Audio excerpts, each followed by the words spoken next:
Hello বন্ধুরা, আমি পলি। আমার আজ রান্নাঘরে নিয়ে এসেছি তোমাদের জন্য খুবই সুস্বাদু একটা খাবার, যার নাম ডাল মাখানি।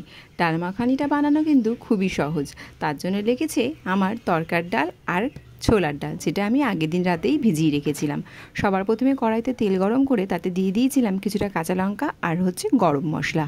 তার মধ্যেই নাড়াচাড়া করে দিয়ে দিয়েছি একে একে জিরে গুঁড়ো, ধনে গুঁড়ো, লঙ্কা গুঁড়ো, হলুদ গুঁড়ো। সবটা মশলা দিয়েই ভালো করে মশলাটাকে কিছুক্ষণ কষিয়ে নিয়েছিলাম। কিছুক্ষণ কষানোর পরই মশলাটার মধ্যে দিয়ে দিয়েছিলাম কিছুটা টমেটো সস। টমেটোর সসটা দিয়ে ভালো করে কষিয়ে নেওয়ার পরেই তার মধ্যে দিয়ে দিয়েছিলাম আগের দিন রাতে যে ভিজিয়ে রেখেছিলাম তরকা আর ছোলার ডালটা, সেটাকেই সকালবেলায় সিটি দিয়ে নিয়েছিলাম। সেই সেদ্ধ ডালটাকেই মিশিয়ে দিয়েছিলাম এই মশলাটার মধ্যে।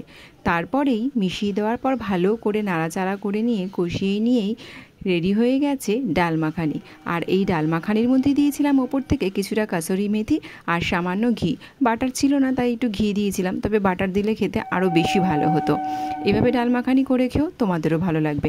আর আমার এই রান্নাটা যদি তোমাদের ভালো লেগে থাকে তাহলে অবশ্যই আমার চ্যানেলটাকে লাইক আর সাবস্ক্রাইব করে দিও। আরও হ্যাঁ, সবশেষে এই মশলাটার যেটা দিলাম সেই মশলাটা হলো তড়কা মশলা। ডাল মাখানি বানিয়েছি কিন্তু অ্যাড করেছি তড়কা মশলা। তড়কা মশলাটা অ্যাড করাতে এটার স্বাদ যেন আরও দ্বিগুণ হয়ে গিয়েছিল। তোমরাও ট্রাই করো।